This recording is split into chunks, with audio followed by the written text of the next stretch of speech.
తాకట్లో ఉన్న బంగారాన్ని విడిపించి ఆ రోజున మార్కెట్ ధర కట్టి మిగిలిన డబ్బును మీకు అందిస్తుంది కొమ్మూరి గోల్డ్.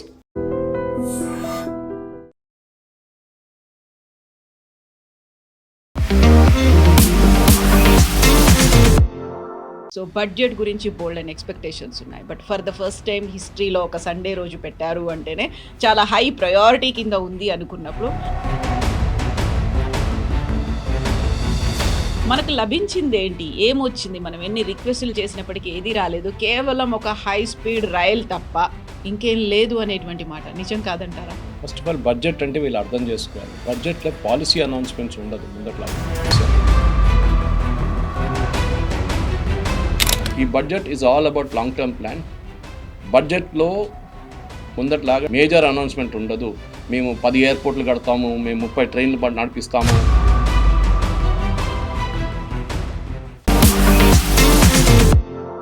నమస్తే, నేను Kavitha. Welcome to I dream news and నిజాలు. కేంద్ర ఆర్థిక శాఖ మంత్రి నిర్మలా సీతారామన్ 9వ ప్రవేశపెట్టినటువంటి బడ్జెట్ మీద దేశమంతా చర్చించుకుంటోంది. దేశవ్యాప్తంగా దేశాన్ని ఒక యూనిట్గా చేసుకొని బడ్జెట్ని ప్రవేశపెట్టారు అంటుంటే రాష్ట్రాలకి ఒరిగిందేంటి, అందులోనూ పర్టికులర్గా తెలుగు రాష్ట్రాలకి ఏమిచ్చారు? తెలంగాణలో 8 మంది ఎంపీలు ఉన్నప్పటికీ తెచ్చింది గుండు సున్నా. ఇలాంటివన్నీ కేవలం ఆరోపణలు మాత్రమేనా? పొలిటికల్గా మాత్రమే దీన్ని చూస్తున్నారా? ఓవరాల్గా బడ్జెట్ ఎలా ఉంది? మనతో పాటుగా ఉన్నారు సీనియర్ జర్నలిస్ట్ సురేష్ కొచ్చతిల్ గారు. సార్ నమస్తే. సో బడ్జెట్ గురించి బోల్డ్ అండ్ ఎక్స్పెక్టేషన్స్ ఉన్నాయి. But for the first time హిస్టరీలో ఒక సండే రోజు పెట్టారు అంటేనే చాలా హై ప్రయారిటీ కింద ఉంది అనుకున్నప్పుడు మనకు లభించింది ఏంటి, ఏమొచ్చింది, మనం ఎన్ని రిక్వెస్టులు చేసినప్పటికీ ఏది రాలేదు, కేవలం ఒక హై స్పీడ్ రైల్ తప్ప ఇంకేం లేదు అనేటువంటి మాట నిజం కాదంటారా? ఫస్ట్ ఆఫ్ ఆల్ బడ్జెట్ అంటే వీళ్ళు అర్థం చేసుకోవాలి. బడ్జెట్లో పాలసీ అనౌన్స్మెంట్స్ ఉండదు ముందట్లాగా. 15 సంవత్సరాల ముందు పాలసీ అనౌన్స్మెంట్ బడ్జెట్లో వస్తుండే. అంటే మేము ఏం చేయబోతున్నాం అనేది. ఇప్పుడు ఏం చేయబోతున్నామని చెప్పేది బడ్జెట్ బయట వస్తుంది. పాలసీకి డబ్బులు అక్కర్లేదు, అనౌన్స్మెంట్ అది. మేము నెక్స్ట్ 7 years 2047 దాకా మేము ఈ డాటా సెంటర్స్కి we are giving tax free incentives. Next 2047 దాకా ఇప్పుడు డబ్బులు దానికి పెట్టక్కర్లేదు దాంట్లో. Because you don't have to put any money into it. మీకు ట్యాక్స్ ఫ్రీ ఇస్తున్నాం అంతే. రెవెన్యూ లాస్ మాకే. అది కూడా ఇప్పుడు గూగుల్ లాంటి సెంటర్ సెటప్ చేస్తే ఇంకా 3-4 సంవత్సరాలు పడుతుంది అది. So I'm just train to say. ఎందుకంటే మనం ఈ బడ్జెట్ అంటే ఒక మిస్కన్సెప్షన్ ఉంది మన ఇండియాలో. మీరు అది యూకే చూస్తే కానీ యూఎస్ చూస్తే కానీ వాళ్ళకి అక్కడ పెద్ద టెన్షన్ లేదు బడ్జెట్ అంటే.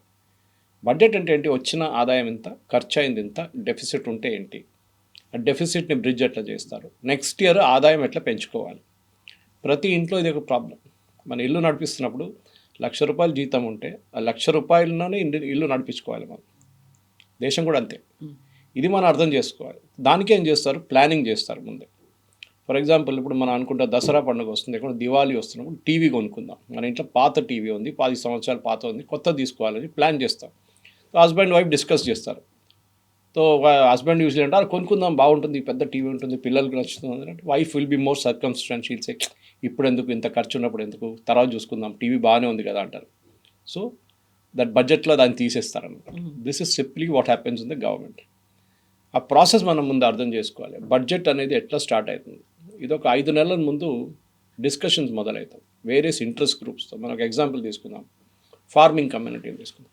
ఫార్మింగ్ కమ్యూనిటీని పిలిచి వాళ్ళ అసోసియేషన్స్ చాలా ఉంటాయి. సౌత్ నుంచి, నార్త్ నుంచి, ఈస్ట్ వెస్ట్, ఎక్కడి నుంచి అయినా వాళ్ళు పిలిపిస్తారు. అది కూడా different, paddy separate, cotton separate, onion separate, అట్లా వాళ్ళందరూ పిలిపించుకొని అడుగుతారు, మీకేంటి, మీ ప్రాబ్లమ్స్ ఏంటి. వాళ్ళని చెప్తారు, మాకు సీడ్స్ దొరకట్లేదు, విత్తనాలు దొరకట్లేదు, యూరియా తగ్గిపోయింది, మాకు ఎంఎస్పి సరిపోవట్లేదు, చాలా డిమాండ్స్ పెడతారు వాళ్ళు. అది కాకుండా మాకు కిసాన్ క్రెడిట్ కార్డులో అమౌంట్ కొంచెం పెంచండి, ఇదంతా నోట్ చేసుకుంటారు. ఇట్లనే దాని తర్వాత అగ్రికల్చర్ మినిస్ట్రీ వాళ్ళని పిలుస్తారు. చూడండి వీళ్ళు అంటున్నారు వీళ్ళకు ఎంఎస్పి సరిపోవట్లేదు అంటే వాళ్ళు ఏమంటారు, కాదు సరిపోతుంది చూడండి, మేము ఇంత ఇచ్చాము, లాస్ట్ 10 సంవత్సరాలు ఇంత పెంచుకుంటూ వెళ్ళాము, వాళ్ళ ప్రొడక్షన్ కాస్ట్ ఎంత, దాని మీద మేము 30% ఇచ్చి ఎంఎస్పి ఇస్తున్నాం అంటే దెన్ ఇట్స్ క్లారిఫైడ్. అట్లనే అన్ని సెక్టర్స్కి. సో లెదర్ ఇండస్ట్రీ, మీరు టెక్స్టైల్ ఇండస్ట్రీ, వీళ్ళందరినీ మినిస్ట్రీ వాళ్ళని పిలిపిస్తారు, వీళ్ళని పిలిపిస్తారు, గ్రూప్స్ని పిలిపిస్తారు. అందరితో చర్చ అయినప్పుడు దెన్ ఒక ఓవరాల్ పిక్చర్ వచ్చేస్తుంది, మనకి ఏం కావాలి, ఏం చేయాలి అనేది. అది వచ్చినప్పుడే మనకి మన వర్క్ స్టార్ట్ అవుతుంది. వాళ్ళు ఏం చేస్తారు, ఫస్ట్ ఒక డ్రాఫ్ట్ తయారు చేస్తారు, బడ్జెట్ డ్రాఫ్ట్. ఏంటంటే ఈ సంవత్సరం మనకి రాబోయే ఆదాయం ఎంత, ఇంకా కాలేదు కదా, వీఆర్ ఓన్లీ ఇన్ ఫిబ్రవరిలో, ఇంకా 2 నెలలు ఉన్నాయి. సో రాబోయే టిల్ డిసెంబర్ మనకి ఎంత వచ్చింది, జనవరి కూడా క్యాలిక్యులేట్ చేయలేము ఇప్పుడు. సో డిసెంబర్ దాకా మనకు వచ్చిన రెవెన్యూ ఎంత, మనం ఎస్టిమేట్ చేసిన రెవెన్యూ ఎంత, డెఫిసిట్ ఎంత, లేకుంటే ఓవర్ ద డెఫిసిట్ మనకు ప్లస్ ఎంత ఇస్తుంది అనమాట. So excess amount we are getting. అదన్నీ చూసిన తర్వాత వీళ్ళు ఓవరాల్గా అలాట్మెంట్ చేస్తారు ప్రతి మినిస్ట్రీకి. I just take an example. Last year 1,00,000 కోట్ల రూపాయలు ఇచ్చారు ఒక మినిస్ట్రీకి. ఈసారి 80,000 ఇవ్వలేం కదా, తగ్గిస్తే వాళ్ళు ఏడ్చుకుంటారు. ఎందుకంటే అదే మినిస్ట్రీ కింద ఒక 30 డిపార్ట్మెంట్లు ఉంటుంది, 20 ఇన్స్టిట్యూట్లు ఉంటుంది, ఒక 50,000 మంది ఎంప్లాయీస్ ఉంటారు, వాళ్ళ ప్రోగ్రామ్స్ ఉంటుంది, వాళ్ళ విత్తనాలు. ఇప్పుడు టెక్స్టైల్ అనుకోండి, టెక్స్టైల్ వాళ్ళకు కొన్ని ఇన్సెంటివ్స్ కానీ, వాళ్ళ యాన్ కానీ, కమిటీ చాలా ఉంటుంది ఎక్స్పెండిచర్ వాళ్ళకి. ఇదంతా చూడాలంటే వాళ్ళకి ఒక లిస్ట్ ఉంటుంది, దాని ప్రకారం నెక్స్ట్ ఇయర్ ఒక 10% పెంచాలి మనం. So they make an allotment for that అనమాట. అట్లనే మిగతా అన్ని మినిస్ట్రీస్కి ఒక ప్లాన్ చేసుకుంటారు. ఇట్లా కొత్త కొత్త స్కీమ్స్ అనౌన్స్ చేస్తారు. ఇప్పుడు high speed rail corridor announce చేశారు. రేపటి నుంచి పని స్టార్ట్ కాదు, అది టైం పడుతుంది. ఫస్ట్ ఆఫ్ ఆల్ సర్వే చేయాల్సి వస్తుంది, సర్వేకి ఒక బడ్జెట్ పెట్టాల్సి వస్తుంది, 50 కోట్లు 100 కోట్లు. వీళ్ళు ఒక టీం సర్వే చేస్తారు, 6 నెలలు 8 నెలలు పడుతుంది సర్వే. ల్యాండ్ ఎంత కావాలి, ఏ రూట్ నుంచి వెళ్తుంది, పక్కన ఈ ఉన్న ట్రాక్ పక్క నుంచి వెళ్ళాలన్నా, నీకు ఇంకెక్కడన్నా సెటప్ చేయాలన్నా చాలా పని నడుస్తుంది. దాని తర్వాతనే ఒక ఎస్టిమేట్కి వస్తారు. ఓకే, మనకి ఇన్ని కిలోమీటర్లు ఉంటుంది, హైదరాబాద్ నుంచి Bengaluru high speed rail corridor 540 కిలోమీటర్లు ఉంటుంది, దానికి మనకి ఇంత కావాలి. Then comes the costing part of it. అది నెక్స్ట్ బడ్జెట్లో వస్తుంది. ఇప్పుడు అనౌన్స్మెంటే చేశారు అంతే. సో నెక్స్ట్ బడ్జెట్లో ఏం చేస్తారు, రైల్వే మినిస్ట్రీకి ఆ డబ్బులు ఇస్తారు వీళ్ళు. అది ఇంకోటి, ఎందుకంటే దీనికన్నా ముందు మనకు తెలుసు 15-20 సంవత్సరాల ముందు కూడా, 15 సంవత్సరాల ముందు రైల్వే బడ్జెట్ సపరేట్. అది ఇంకో డ్రామా ఉండే రైల్వే బడ్జెట్ అంటే ప్రతి యూనియన్ మినిస్టర్, ఏ రైల్వే మినిస్టర్ ఉన్నారో ఆయన కాన్స్టిట్యున్సీ నుంచి ఎన్ని ట్రైన్లు పోతాయి, ఎన్ని కొత్త ట్రైన్లు అక్కడి నుంచి మొదలైతే, ఎన్ని కొత్త ట్రైన్లు అక్కడ ఆగుతుంది, దాన్ని అనౌన్స్మెంట్స్ ఉంటుంది. అది గణికాంత్ చౌదరి గారు ఉండొచ్చు, మమతా బెనర్జీ ఉండొచ్చు, లాలూ ప్రసాద్ యాదవ్ ఉండొచ్చు, ఎవరైనా కానివ్వండి రైల్వే మినిస్టర్, వాళ్ళ కాన్స్టిట్యున్సీ నుంచి ట్రైన్లు పోవాల్సిందే. ఇప్పుడు చూడండి అట్లా కాదు కదా. ఇప్పుడు మనకి ఆ రైల్వే మినిస్ట్రీలో ఈ రైల్ కారిడార్తో సహా ఇంకా అనౌన్స్మెంట్ మనం చూడలేదు అసలు. ఉంది బడ్జెట్లో ఎక్కడో, కానీ 3 నెలలకు మోదీ గారు జెండా ఊపి 3 వందే భారత్ని పంపిస్తారు. ఇప్పుడు మనం అనుకుంటే దీని బడ్జెట్ ఎక్కడి నుంచి వచ్చింది, మనం అడగలేదే. దాని బడ్జెట్ ఆల్రెడీ అలొకేట్ చేశారు. బహుశా పోయిన సంవత్సరం చేస్తుంటారు, లేకుంటే దానికన్నా ముందున్న సంవత్సరం చేస్తుంటారు. ల్యాబ్స్ కాకుండా చూసుకున్నారు. అది దానికంటే కావాల్సిన ఎక్విప్మెంట్ అంతా ఆర్డర్ చేసుకున్నారు. నెక్స్ట్ 3 సంవత్సరాల్లో మనకి 50 వందే భారత్ ట్రైన్స్ కావాలి, అంటే కోచెస్ కావాలి, సెట్స్ అంటారు. ఒక they take a call on that 50 కావాలన్నా 100 కావాలన్నా నాకు తెలియదు, కానీ I'm just taking a guess. Okay, దానికి ఎంత డబ్బులు కావాలి, దానికి ఇంత డబ్బులు కావాలి. రైల్వే బడ్జెట్లో ఎంత ఉంది, ఈ ఇయర్ ఎంత ప్రొడ్యూస్ చేయొచ్చు, ఈ ఇయర్ మనకి 25 ప్రొడ్యూస్ చేయొచ్చు, నెక్స్ట్ ఇయర్ 25. ఓకే, 25 ఉన్న బడ్జెట్ ఇది కేటాయిస్తారనమాట. చాలా కాంప్లికేటెడ్, అంత ఈజీ కాదు. దాని తర్వాత సెకండ్ డ్రాఫ్ట్ తయారు చేస్తారు. దాంట్లో అలొకేషన్స్ చూస్తారు. అంటే మాకు ఈ సంవత్సరం రావాల్సింది, I'm just ing a figure again, భారతదేశం బడ్జెట్ చాలా ఎక్కువ, 1000 రూపాయలు అనుకోండి మనకు రావాల్సింది. ఇప్పుడు దాకా వచ్చింది 750 రూపాయలే. ఇంకా 250 రూపాయలు 2 నెలల్లో రావాల్సి. యూజువలీ లాస్ట్ 2 మంత్స్లో పికప్ అవుతుంది కలెక్షన్స్. టార్గెట్ ఇస్తారు వీళ్ళు, ఇన్కమ్ ట్యాక్స్ డిపార్ట్మెంట్ కానీ మిగతా డిపార్ట్మెంట్, జిఎస్టీ వాళ్ళందరికీ ఉంటుంది. వాళ్ళు స్పీడప్ చేస్తారు కలెక్షన్. స్పీడప్ అయిన తర్వాత ఒక ఎస్టిమేషన్ వస్తుంది, బై ఏప్రిల్ ఒక తెలిసిపోతుంది. దానికన్నా ముందే వీళ్ళకి ఒక ఐడియా ఉంటుంది. ఓకే, ఈ సంవత్సరం మనకి 1000 కోట్లు కాకుండా ఒక 1000 కోట్ల 10 లక్షలు రావచ్చు, 20 లక్షలు రావచ్చు, అంటే కొంచెం ఎక్సెస్. కానీ యూజువల్లీ ఎప్పుడు డెఫిసిట్ ఉంటుంది. మన ఖర్చులు మన జీవితం లాగానే, లైక్ మిడిల్ క్లాస్ ఫ్యామిలీ, ఖర్చులు ఎక్కువ, ఆదాయం తక్కువనే ఉంటుంది ఎంత అయినా కానీ. సో ఏం చేస్తారు, గవర్నమెంట్ బారో చేస్తారు. అంటే వాళ్ళు నోట్లు ప్రింట్ చేయలేరు, వాళ్ళు బారో చేస్తారు, మార్కెట్ నుంచి బారో చేస్తారు, ప్రజల నుంచే బారో చేస్తారు. యాక్చువల్లీ గవర్నమెంట్ ఏం చేస్తారు, ఒక 10,000 కోట్లు 20,000 కోట్లు 1,00,000 కోట్లు బారో చేస్తారు. ఆ బారో ఇంకొక లిమిట్ ఉంటుంది. ఈ ప్రాబ్లం ఎక్కడ వస్తుందంటే మన పర్సనల్ లైఫ్లో కూడా మనం చూస్తాం. ఒకసారి కొంతమంది వాళ్ళకి వచ్చే ఆదాయం కన్నా ఆల్మోస్ట్ 50% ఎక్కువ ఖర్చు పెడతారు. మీరు చూస్తుంటారు. అది ఏం చేస్తారు, దానికి ఖర్చు ఎట్లా వస్తుంది, మన డబ్బులు లేవు కదా, డబ్బులు మీరు ఖర్చు పెట్టారు. అంటే మీకు ఉన్న మంత్లీ శాలరీ 50,000 ఉంటే మీరు 75,000 ఖర్చు పెడతారు, ఈఎంఐలు అది ఇది అని చెప్పేసి. క్రెడిట్ కార్డ్, పర్సనల్ లోన్ తీసుకుంటారు. లాస్ట్లో ఆ సర్కిల్లో, డెట్ సర్కిల్లో వచ్చేస్తారు, మీరు కట్టలేకపోతారు. ఓకే, అది గవర్నమెంట్ కూడా అదే ప్రాబ్లం ఉంది. తెలంగాణ గవర్నమెంట్ ఉండొచ్చు, కేరళ గవర్నమెంట్ ఉండొచ్చు, మహారాష్ట్ర గవర్నమెంట్ ఉండొచ్చు, యూనియన్ గవర్నమెంట్ కూడా, వీళ్ళందరూ అప్పు తీసుకుంటారు. కానీ ఈ అప్పు అంతా మెజర్ చేసేటంటే percentage of GDP, state GDP or central GDP. ఆ జీడిపికి ఒక పర్సంటేజ్ మీరు బారో చేస్తే ప్రాబ్లం లేదు. డెఫిసిట్ పర్సంటేజ్ ఉంటుంది. For example union government deficit ఇప్పుడు 55.4. Okay, that is the deficit for the union government percentage wise, which is healthy, no problem. అది ఇంకా తగ్గించుకుంటే బాగుంటుంది. కానీ కోవిడ్ టైంలో అది 70 దాకా వెళ్ళింది, బికాజ్ ఆదాయం లేకుండా సో చాలా బారో చేయాల్సి వచ్చింది. ఈ అమౌంట్ ఇమీడియట్ కట్టక్కర్లేదు, ఇది ఇయర్ బై ఇయర్ కట్టేస్తారు ఈ అమౌంట్ ఇంట్రెస్ట్తో సహా. దానికోసం మీరు చూసుంటారు, వెన్ 100 రూపీస్ వస్తే ఆ 100 రూపీస్ ఎక్కడికి వెళ్ళిందని చెప్పి ఈ ఎకనామిక్ టైమ్స్ లాంటి పేపర్లో బడ్జెట్ నెక్స్ట్ డే చూపిస్తారు. వచ్చిన ఆదాయం 100 రూపాయలు, దాంట్లో శాలరీస్ అండ్ పెన్షన్స్ ఇంత, వెల్ఫేర్ స్కీమ్కి ఇంత, ఇంట్రెస్ట్ పేమెంట్స్ అని ఉంటుంది. ఇది ప్రిన్సిపల్ అమౌంట్ మాట్లాడలేదు, ఇంట్రెస్ట్ పేమెంట్. ఎక్కడ కూడా చూసాం, కేసీఆర్ గారు వచ్చారు, మొత్తం విపరీతంగా 3 లక్షల కోట్ల అప్పు తీసుకున్నారు, అది ఇది అని చెప్పి, నాకు ఎగ్జాక్ట్ అమౌంట్ గుర్తులేదు. కానీ ఈ కాంగ్రెస్ వాళ్ళు ఆరోపణ చేస్తుంటారు, ఆయన మేడిగడ్డ కట్టడానికి, కాళేశ్వరం కట్టడానికి డబ్బులు తీసుకున్నాడు, left right and centre borrow చేసుకున్నాడు, ఇప్పుడు మేము కడుతున్నాం అని చెప్పి రేవంత్ రెడ్డి ఏడుస్తున్నారు. కరెక్ట్ అది. సో బారోయింగ్ ఎప్పుడు సెన్సిబుల్గా చేయాల్సి ఉంటుంది మనం. కానీ మనం చూడాల్సింది ఏంటంటే, మనకి వచ్చే ఆదాయంలో క్యాపిటల్ అసెట్స్ క్రియేట్ చేస్తున్నామా లేదా. క్యాపిటల్ అసెట్స్ అంటే మీరు ఒక బిల్డింగ్ కడుతున్నారా, రోడ్ కడుతున్నారా, ఒక రైల్వే స్టేషన్ కడుతున్నారా, ఒక బస్ స్టాండ్ కడుతున్నారా, హాస్పిటల్ కడుతున్నారా, క్యాపిటల్ అసెట్స్ క్రియేట్ చేస్తే కాదు. మేము ఫ్రీ బస్ రైడర్ ఇస్తున్నాం మహిళలకి, క్యాపిటల్ అసెట్ లేదు దాంట్లో. మీరు ఖర్చు పెడుతున్నారు కానీ దానికి ఒక అసెట్ క్రియేట్ కావట్లేదు. మీరు 1,00,000 కోట్లు ఖర్చు పెట్టారు, సరే 1,00,000 కోట్లు ఖర్చు పెట్టి ఏం చేశారు దాంట్లో? ఏం లేదు, ఇచ్చేసాం, అయిపోయింది. నెక్స్ట్ ఇయర్ మళ్ళీ ఇవ్వాల్సి వస్తుంది. సో దెర్ ఇస్ అ పెద్ద డేంజర్. ఇప్పుడు 16 ఫైనాన్స్ కమిషన్ కూడా అదే చెప్పారు. కొన్ని స్టేట్స్ అయితే వాళ్ళ బడ్జెట్ది 18% దాకా ఫ్రీబీస్లు ఇస్తున్నారు. ఒక 5 సంవత్సరాల ముందు ఇది 3-4% ఉండే. అంటే మీ దగ్గర ఉన్న 100 రూపాయల్లో మీరు ఇంకెక్కడో ఖర్చు పెట్టాల్సింది తీసేసి, బ్రిడ్జ్ కట్టాల్సింది, రోడ్లు కట్టాల్సింది, స్కూల్ కట్టాల్సిన డబ్బులు తీసుకొని, హెల్త్ కేర్ మీద డబ్బులు తీసుకొని మీరు ఫ్రీబీస్కి ఇస్తున్నారు. మీకు ఎక్స్ట్రా అమౌంట్ ఎక్కడ రావట్లేదు, ఉన్న అమౌంట్ అడ్జస్ట్ చేసుకోవాల్సి వస్తుంది. ఫైనాన్స్ మినిస్టర్ పని అది. ఇది చాలా డేంజరస్. బట్ కొన్ని సిల్వర్ లైనింగ్స్ ఉన్నాయిలే. ఎందుకంటే ఈ బడ్జెట్ నేను చెప్పాను చూడండి, మన మిడిల్ క్లాస్ ఎక్స్పెక్టేషన్ అంటే ఇన్కమ్ ట్యాక్స్ తగ్గిందా, మనకి ఇంకేమైనా తగ్గిందా. జిఎస్టీ వచ్చిన తర్వాత, జిఎస్టీ బడ్జెట్ నుంచి బయటికి వెళ్ళిన తర్వాత బడ్జెట్లో రొమాన్స్ పోయింది మొత్తం. అంత టెన్షన్ లేదు బడ్జెట్. మీరు చూడండి, ముందు బడ్జెట్ ప్రజెంట్ చేస్తున్నప్పుడు యశ్వంత్ సిన్హాను, అది మన దానికన్నా ముందున్న ఫైనాన్స్ మినిస్టర్స్ ఎవరైనా, మన్మోహన్ సింగ్ గారు కూడా ప్రజెంట్ చేశారు ఒక్కోసారి, అరుణ్ జైట్లీ గారు, చిదంబరం చేశారు.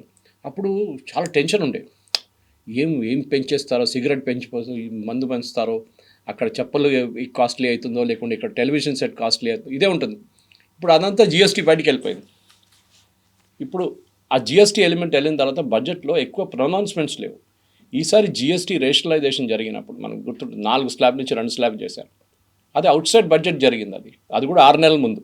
బడ్జెట్తో సంబంధం లేదు, కానీ బడ్జెట్తో సంబంధం ఉంటే ఉంది. ఎందుకంటే budget collection of GST also comes in to the budget. కానీ జిఎస్టీ కలెక్షన్ చూడండి, మీరు మొదలైనప్పుడు ఫస్ట్ జిఎస్టీ కలెక్షన్ 45,000 కోట్లు అంతా ఉండే నెలకి. ఇప్పుడు 2 లక్షలు నడుస్తుంది. అంటే ఆ బేస్ ఎక్స్పాండ్ చేశారు వాళ్ళు.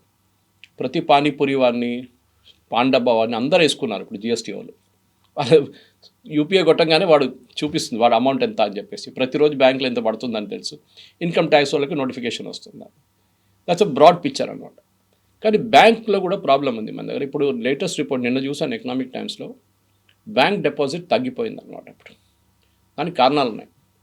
మన జనరేషన్ బ్యాంక్లో డబ్బులు వేస్తారు, శాలరీ నుంచి తీసేటప్పుడు కూడా బ్యాంకులో కొంచెం ఉంచుకుంటాం మన ఎమర్జెన్సీ కోసం. ఒక 50,000 1,00,000 రూపాయలు వస్తే ఎక్స్ట్రా ఏదైనా దాని నుంచి వచ్చినప్పుడు దాన్ని ఎఫ్డీలు వేసేస్తాం. ఇప్పుడున్న జనరేషన్కి ఎఫ్డీతో సంబంధం లేదు. They are not bothered about FD.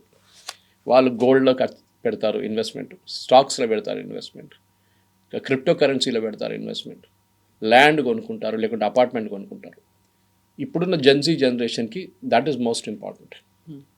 వాళ్ళు బ్యాంక్లో తక్కువ డబ్బులు పెట్టినప్పుడు బ్యాంక్ వాళ్ళకి లోన్ ఇవ్వడానికి ప్రాబ్లం అవుతుంది. That has been discussed in this budget. కానీ అన్నిటికన్నా మంచిది ఏంటంటే bank NPS, non performing assets చాలా ఎక్కువ ఉండే 15 సంవత్సరాల ముందు. ఎస్పెషల్లీ మోదీ గవర్నమెంట్ వచ్చి ఫస్ట్ ఇయర్లోనే వీళ్ళు బ్యాలెన్స్ షీట్ క్లీనప్ మొదలుపెట్టారు. అప్పుడు దాకా బ్యాలెన్స్ షీట్లో లాసెస్ అన్నీ దాచేశారు, మొత్తం పక్కన చూపించట్లేదు. అది ఒక తప్పు, చాలా పెద్ద తప్పు, ఆడిట్ టెస్ట్ చేసింది. కానీ దాని తర్వాత అరుణ్ జైట్లీ గారు కానీ తర్వాత నిర్మలా సీతారామన్ గారు they said clean up the balance sheet totally. ఆ బ్యాలెన్స్ షీట్ క్లీనప్లోనే చాలా మటుకు బ్యాంక్స్లో ఉన్న చాలా అమౌంట్స్ రైట్ ఆఫ్ చేయాల్సి వస్తుంది, లేకుంటే వేవ్ ఆఫ్ చేయాల్సి వస్తుంది. ఈ టర్మ్ మీరు వినుంటారు. మోదీ గవర్నమెంట్ 1,00,000 కోట్లు రైట్ ఆఫ్ చేసేశారు, ప్రజల డబ్బులు, ప్రజల సొమ్ము అదానీ, అంబానీ, విజయ్ మాల్యా, మెహుల్ చోక్సీ, నీరవ్ మోడీ తీసుకెళ్ళిపోయారు. కాదు, right of is accounting term. మీరే కామర్స్ స్టూడెంట్ దగ్గర అడగండి, లేకుంటే చార్టర్డ్ అకౌంట్ వాళ్ళు చెప్తారు. బ్యాలెన్స్ షీట్ని బ్యాలెన్స్ చేయాలంటే లెఫ్ట్ ఉన్న అమౌంట్, రైట్ ఉన్న అమౌంట్ ఒకటే ఉండాలి. సో మీ దగ్గర డెఫిసిట్ ఉంటే మీరేం చేస్తారు, మీ దగ్గర డబ్బులు రావాలి, ఎవడో మీకు డబ్బులు ఇవ్వలేదు, కానీ మీ అకౌంట్లో ఆ డబ్బులు ఉంది, ఇవ్వాల్సి వస్తుంది, మీకు వస్తుంది, ఏదో ఒక రోజు వస్తుంది, ఇప్పుడు రాలేదు. సో మీరు రైట్ ఆఫ్ చేసి ఏం చేస్తారంటే బ్యాలెన్స్ షీట్లో అది ట్రాన్స్ఫర్ చేసి ఒకసారి ఏఆర్సీ కంపెనీస్ పంపిస్తారు. ఇది అసెట్ రీకన్స్ట్రక్షన్ కంపెనీస్. మీరు చూస్తుంటారు ఒక్కొక్కసారి కొంతమంది పేమెంట్ చేయకపోతే బ్యాంక్ వాళ్ళు కాల్ చేయరు, ఎవరో కలెక్షన్ ఏజెంట్ వాళ్ళు కాల్ చేస్తారు. దాని తర్వాత it is there responsibility collect. వాళ్ళకి వీళ్ళు 1,000 కోట్లు మాకు రావాల్సింది, మీరు తీసుకోండి అంటే వాళ్ళు ఒక డిస్కౌంట్ తీసుకుంటారు. దాని నుంచి 200 కోట్లు మా కమిషన్ ఇవ్వండి, మా ఖర్చులు ఉంటుంది, ఎందుకంటే అంతా చేసి చేయాల్సి వస్తుంది. అమౌంట్ రాదని కూడా గ్యారంటీ లేదు, అది కూడా లేదు. So bank NPS is very healthy sign. ఇప్పుడు ఓన్లీ 0.5%. చాలా మటుకు మన బ్యాలెన్స్ షీట్ క్లీనప్ చేశారు బ్యాంక్స్ది, which is a great thing. ఎందుకంటే బ్యాంక్ డబ్బులు సొమ్ము ప్రజల సొమ్ము. అది యాక్చువల్లీ అది పోతేనా అది ఎవరు తీసుకెళ్ళినా కానీ, ఇప్పుడు విజయ్ మాల్యా గురించి ఇంత చెప్పినా కానీ, Vijay Mallya total out standing was 9,000 crores. Service tax case, మన పిఎఫ్ కేసులు పక్కన పెట్టండి, బ్యాంక్ నుంచి తీసుకున్న అప్పులు 9,000 కోట్లు. ఆయన అసెట్ సీజ్ చేసి గోవాలో ఉన్నది, ఆయన యూబీ షేర్లన్నీ అమ్ముకొని అన్నీ చేసిన తర్వాత బ్యాంక్స్కి 13,000 కోట్లు వచ్చింది. అంటే ఒకటో రెండో బ్యాంక్, 6 బ్యాంకులు అనుకుంటాను. అంటే వాళ్ళకు మోర్ దెన్ ద అమౌంట్ వచ్చేసింది, principal interest. So bank cleanup చాలా బాగా జరుగుతుంది. ఇంకోటి అంటే మన ఈ బడ్జెట్ అర్థం చేసుకోవాలి, especially this budget, Nirmala Sitharaman గారిని ప్రజెంట్ చేసిన బడ్జెట్. చాలామంది అన్న నో బిగ్ బ్యాంగ్ అనౌన్స్మెంట్ దాంట్లో అర్నబ్ గోస్వామి ఇలాంటి వాళ్ళు ఉండదు. ఎందుకంటే ఈ బడ్జెట్ ఒక టెస్ట్ క్రికెట్ బడ్జెట్, 5 రోజుల ప్లే అన్నమాట. ఇది 5 రోజుల గేమ్, ఇది T20 కాదు. యూజువలీ బడ్జెట్ T20లో ఉంటుంది. సో నిర్మలా సీతారామన్ గారు ఏం చేశారంటే, okay now we're stable, economy స్టేబుల్గా ఉంది, one of the fastest growing economies. NPS ఇప్పుడు నేను చెప్పిన దాని కంట్రోల్లో ఉంది, డెఫిసిట్స్ కూడా కంట్రోల్లో ఉంది, మన ఇన్ఫ్లేషన్ కూడా కంట్రోల్లో ఉంది. So we have enough time to breathe. 3 సంవత్సరాలు ఇంకొంది నెక్స్ట్ ఎలక్షన్కి. ఒక రోడ్ మ్యాప్ వేద్దామని చెప్పి చాలా మటుకు ప్రొనౌన్స్మెంట్స్ చేశారు. దాంట్లో మీరు చూసుంటారు, ఇప్పుడు ఇన్ఫ్లేషన్ కూడా చాలా తక్కువ, 3% కన్నా తక్కువ. దానికన్నా తక్కువ వెళ్ళకూడదు, వెళ్తే ప్రాబ్లమ్ స్టాగ్ఫ్లేషన్ అయిపోతుంది, కన్జంప్షన్ ఉండదు మార్కెట్లో, కొనడానికి ఎవరు కొనరు, అది కూడా ప్రాబ్లం ఉంటుంది, కొనాల్సిందే అన్నమాట. ఇప్పుడు జరిగిన దాంట్లో మనం చూసాం, ఈ one of the major announcement ఏంటంటే డేటా సెంటర్స్కి, మన దగ్గర ఉన్న డేటా సెంటర్స్ సెటప్ చేసో లేకుంటే సెటప్ చేసిన దాంట్లో ఇన్వెస్ట్ చేసిన వాళ్ళకి 2047 దాకా they given a tax waiver. Tax ఉండదు మీకు, ఇన్కమ్ ట్యాక్స్, మీరు ట్యాక్స్ కట్టక్కర్లేదు, కార్పొరేట్ ట్యాక్స్ ఏదైనా కానీ. అది ఎందుకు చేస్తున్నారంటే చాలా మటుకు మన డేటా తీసుకెళ్ళి ఫారిన్ కంట్రీస్లో పెట్టుకున్నారు వీళ్ళు. అది మీ ఫేస్బుక్ అకౌంట్ ఉండొచ్చు, మన ట్విట్టర్ అకౌంట్ ఉండొచ్చు, మన కొన్ని ఇంటర్నేషనల్ సబ్స్క్రిప్షన్స్ ఉండే, అదన్నీ డీటెయిల్స్ అక్కడ ఉంటుంది. ట్విట్టర్ దగ్గరనో ఎవరైనా యూఎస్లోనో యూరోప్లోనో పెట్టుకుంటారు. Even government accounts, government data కూడా ఒకసారి అక్కడ పెట్టుకుంటారు నాకు తెలియకుండా.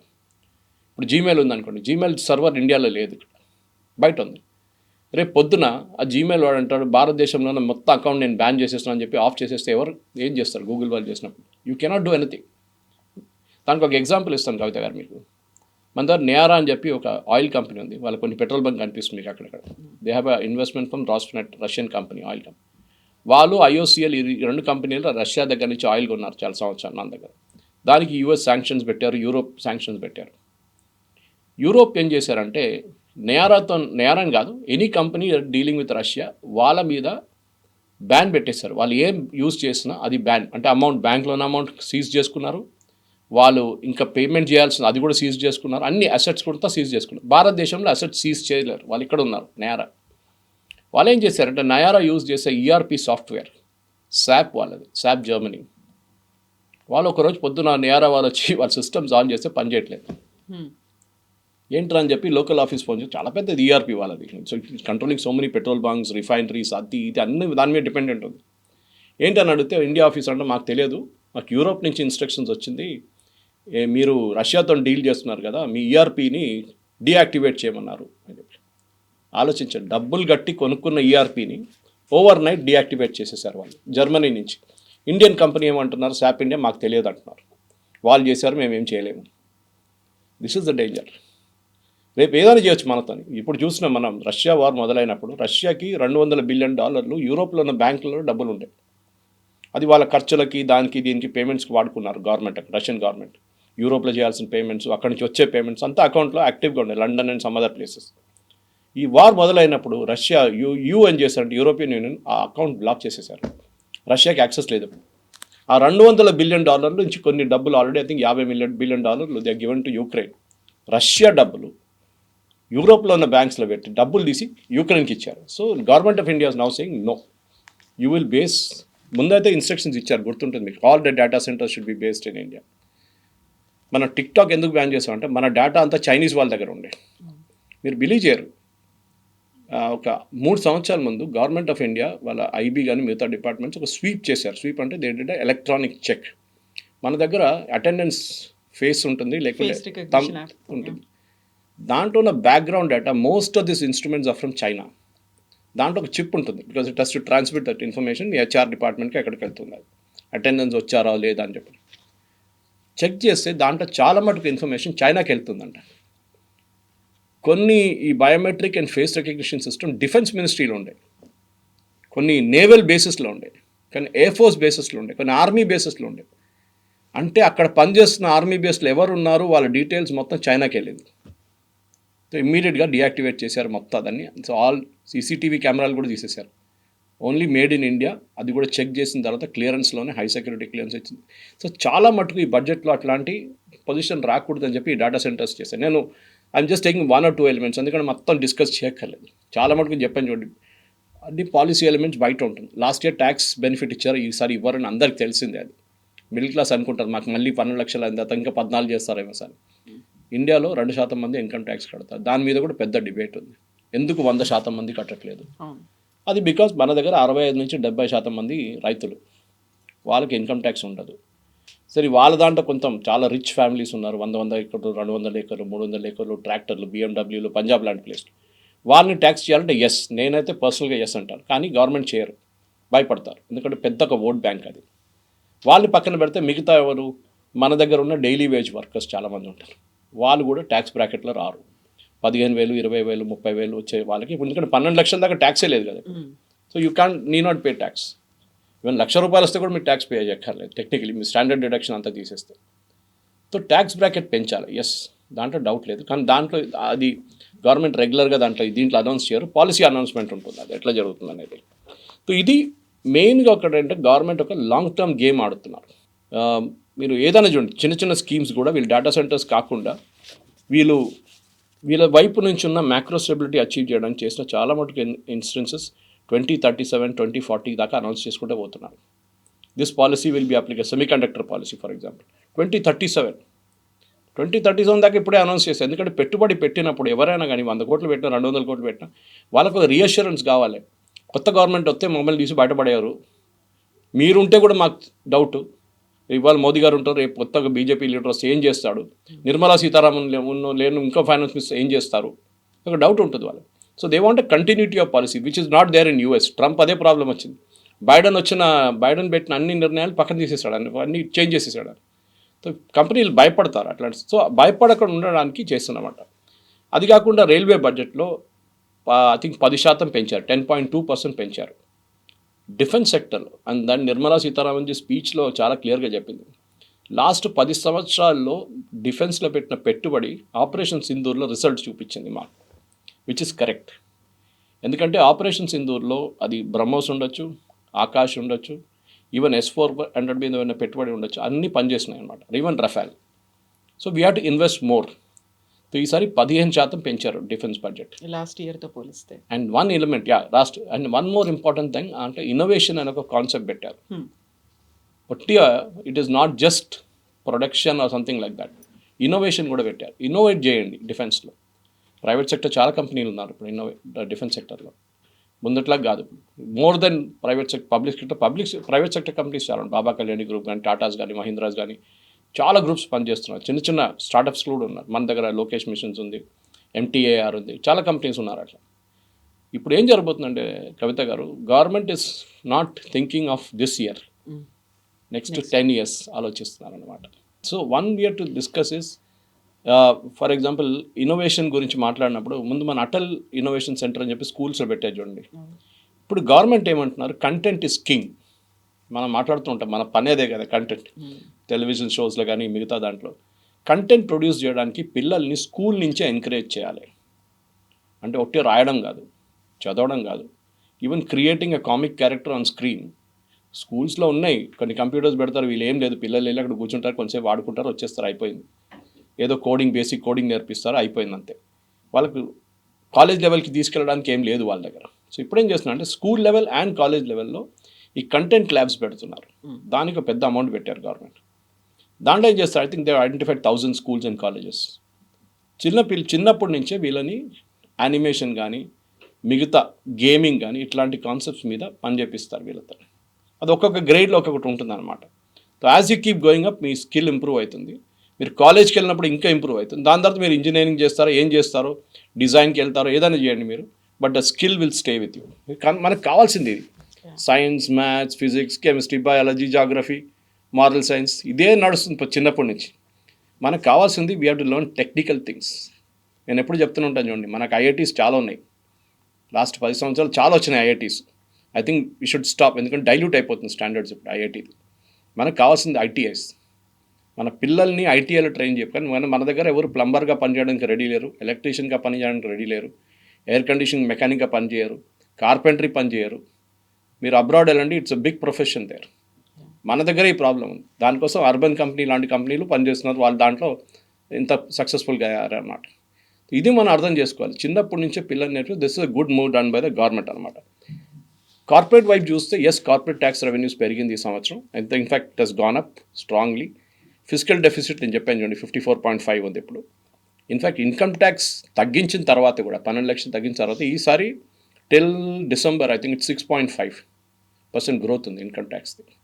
అండ్ చాలా మటుకు అనలిస్ట్ ఏం చెప్తున్నాను, నిన్న కూడా చూశాను నేను టీవీలో, దట్ గవర్నమెంట్ చెప్తున్న 7.4 జీడిపి గ్రోత్ కాకుండా ఈసారి 8% దాకా కూడా వెళ్ళొచ్చు, which is what world bank is also predicting. IMF, world bank అదే చెప్తున్నారు, it will be very strong beyond 7.8. So 8% వస్తే బాగుంటుంది. సో మనం ఏం అర్థం చేసుకోండి, ఇప్పుడు ఎప్పుడు చైనా అని కంపేర్ చేస్తాం మనం కవిత గారు. చైనా సౌత్ ఏషియన్ క్రైసిస్ వచ్చినప్పుడు, ఎకనామిక్ క్రైసిస్ వచ్చిన టైంలో ఒక 10 years China did very well. Double digit growth వచ్చింది వాళ్ళకి. అది మనం మర్చిపోకూడదు. We have to achieve double digit growth somewhere. 5 సంవత్సరాల తర్వాత మన డబుల్ డిజిట్ గ్రోత్ మొదలవుతుంది అనమాట. అది మొదలైనప్పుడే మనకి we can pick up to somewhere and 9% గ్రోత్కి రావచ్చు మనం. ఆ 9% వస్తే చాలు, then we can pick up from there and run with it అనమాట. 2001 నుంచి 2007 I remember that China's growth was actually in that phase. Double digit అంటే 10% అండ్ మోర్ వాళ్ళ గ్రోత్. ఇప్పుడు మళ్ళీ తగ్గి కిందకి వచ్చారు వాళ్ళు. మనం ఇప్పుడు 7.2 ఉన్నాం, 8కి వచ్చామనుకోండి, నెక్స్ట్ 9. కోవిడ్ తర్వాత చాలా దేశాలు ఇంకా రికవర్ చేయలేదు. ఇంకా యూరోప్ చూడండి, యూఎస్ చూడండి, అందరూ 4.5, 2.3 ఆ రేంజ్లో ఉన్నారు అందరు. మనం ఇప్పుడు కూడా 7లో we are consistently at 7.5. So GDP growth అది, it is not GDP. GDP ఎంత పెరిగింది, 100 నుంచి 150కి వెళ్ళిందా, 100 నుంచి 110కి వెళ్ళిందా, 100 నుంచి 120కి వెళ్ళిందా, that is what we're looking at అనమాట. సో లాంగ్ టర్మ్ ప్లాన్ నడుస్తుంది ఇప్పుడు. ఈ budget is all about long term plan. బడ్జెట్లో ముందట్లాగా అనౌన్స్మెంట్స్ ఉండదు, మేజర్ అనౌన్స్మెంట్ ఉండదు. మేము 10 ఎయిర్పోర్ట్లు కడతాము, మేము 30 ట్రైన్లు నడిపిస్తాము, మేము అది ఇస్తాము, మేము ఇది ఇస్తాము, ఏమి ఉండదు. All those are policy announcement which is made outside the budget. డబ్బులు పెట్టక్కర్లేని అనౌన్స్మెంట్స్ అంతా బయట చెప్తారు. డిఫెన్స్ సెక్టర్కి మేము 15% పెంచాము. ఇప్పుడు వాళ్ళు అనౌన్స్మెంట్ చేస్తారు ఆ 15% మేము ఎట్లా ఖర్చు పెడతాం. రైల్వేకి 10% ఎక్కువ ఇచ్చాం. నెక్స్ట్ ఇయర్ మేము 12 వందే భారత్ నడిపిస్తాం. That is announcement they will make.